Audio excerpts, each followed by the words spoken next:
Маленький герой Библии. Даниил.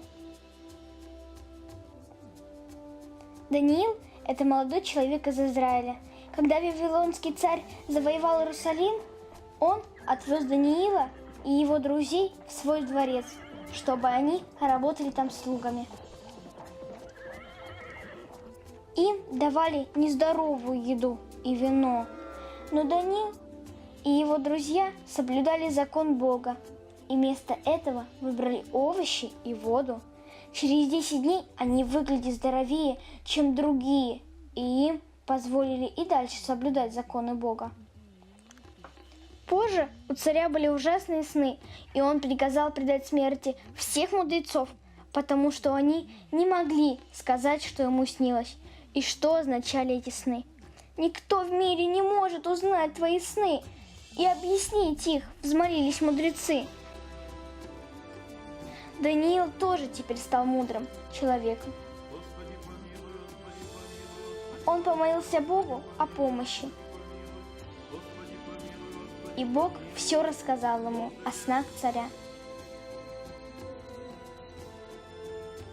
Даниил быстро пошел к царю и объяснил, что сказал ему Бог. Царь был очень счастлив, узнав, что означают его сны.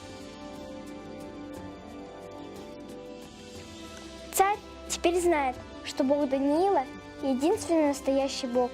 Чтобы показать свою благодарность, царь сделал Даниилу подарки и сделал его правителем страны. Много лет спустя злые люди посадили Даниила в логово со львами, потому что он молился Богу, а не новому царю. Бог послал ангела, который заградил пасть львам. Даниил спасен. Слава Богу!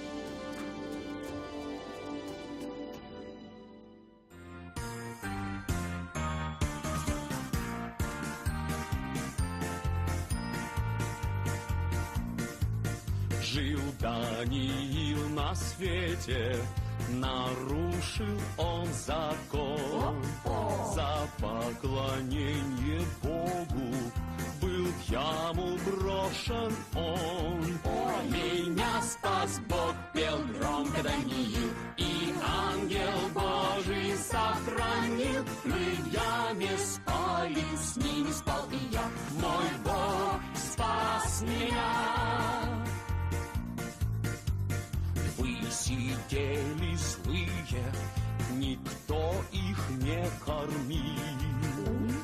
Бог спас Даниила, львов он укротил.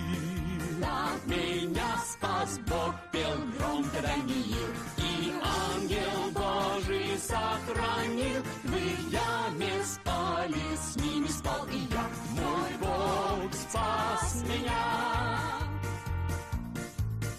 Увидев Даниила, царь издал закон, и Богу поклониться велел всем царстве он.